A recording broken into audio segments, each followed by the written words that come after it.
kita bersandiwara, mengapa kita bersandiwara, mengapa kita bersandiwara. Saya sudah mengikhlaskan diri saya, Pak. Maksudnya saya menerima apa adanya sekarang.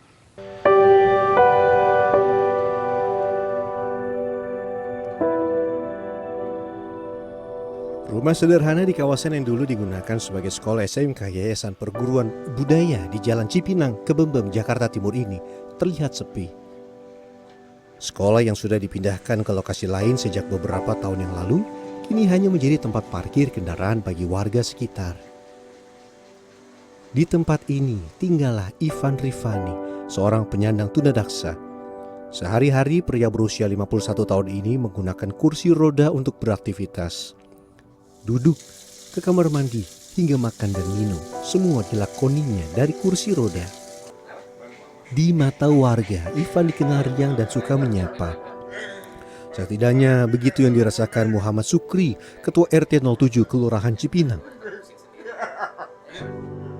Nyapa gitu, orangnya riang sih, nggak gimana gitu, nggak minder gitu, yang penting dia kayak pede gitu lah. Hingga usia 5 tahun, Ivan sebenarnya tumbuh normal layaknya anak seusianya. Namun Ivan kecil menderita panas tinggi dan sempat dibawa ke rumah sakit. Sejak saat itulah Ivan divonis terkena penyakit polio yang menyerang syaraf-syarafnya.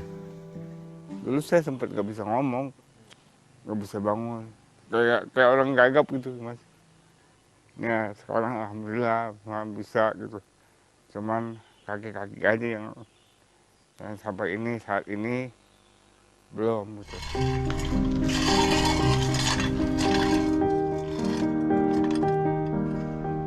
Meskipun gerakannya terbatas, Ivan tidak mau menggantungkan hidup dari belas kasihan orang lain.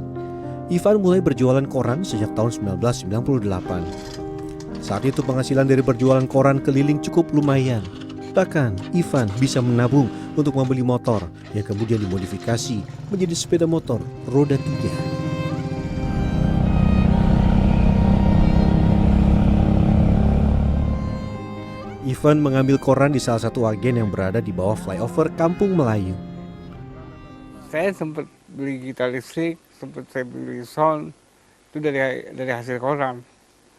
Sampai saya juga nabung, awal motor saya bukan yang ini. Ada lagi yang satu tuh, hitungan dikit. Namun kejayaan koran tidak berlangsung lama. Saat teknologi internet masuk ke Indonesia, pembeli koran merosot tajam. Dan puncaknya sekitar tahun 2019 ketika banyak orang memilih menggunakan media sosial sebagai sarana mencari informasi.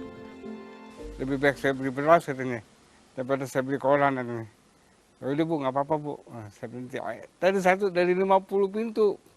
50 pintu lama-lama surut. Saat ini hanya tersisa 3 orang pelanggan koran Ivan. Salah satu pelanggan Ivan adalah Martiani, staf salah satu toko printer di Jalan Cipinang Lontar. Kantor tempat Martiani bekerja sudah berlangganan koran dengan Ivan sejak 7 tahun lalu. Karena membantu kebutuhannya, ya sehari-harinya. Ivan bukannya tidak merasa berjualan koran sudah tidak menguntungkan lagi. Namun hidup harus terus berjalan. Kini meskipun berjualan koran tetap ia lakukan, Ivan juga mulai mencari sumber penghidupan lain, yaitu dengan menjadi pengajar les gitar.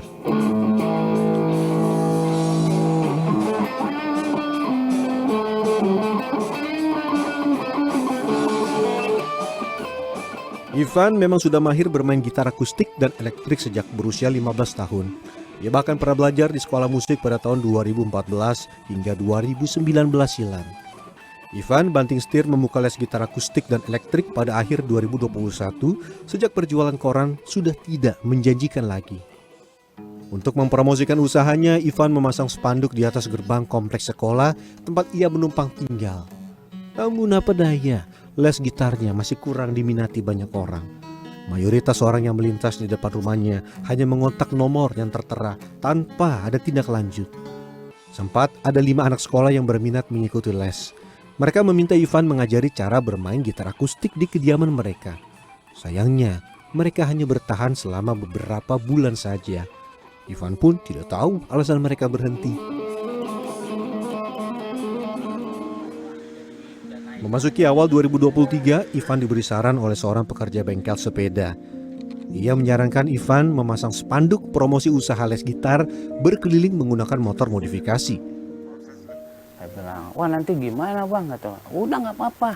Ya kita punya potensi, kita tunjukin. Saya bilang, kalau dia intinya nggak percaya, kita buktiin aja. Kita punya alat, ya kan?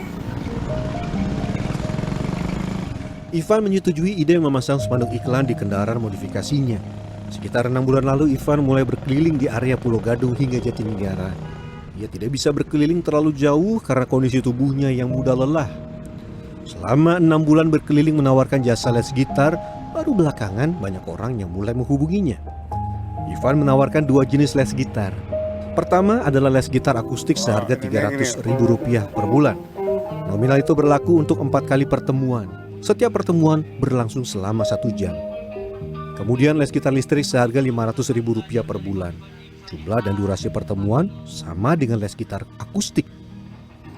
2 orang murid Ivan yang masih belajar adalah Muhammad Mufti Ali, seorang mahasiswa, dan Rizky Ajit, seorang pemuda. Mereka mengaku ingin belajar karena tertarik dengan profil sederhana Ivan. Ada saya cari tahu ternyata dekat dari rumah. Tertariknya ingin les karena kasihan ataukah ada unsur kasihannya juga? Enggak sih, saya sebenarnya emang pengen bisa main gitar gitu. Pak Irfannya orang sederhana Pak, mungkin belajarnya nggak ditarifin juga kan sama Pak Irfan. Nah, bisa saling sharing Pak, ngobrol juga. Gini. Nah, bukan. Dan dekap. Ivan membebaskan murid-muridnya memilih hari belajar, kecuali Sabtu dan Minggu karena Ivan harus beribadah di gereja. Sebelum pelajaran inti, Ivan mengajarkan penempatan posisi jari pada gitar, ketukan nada, hingga cara membaca not balok.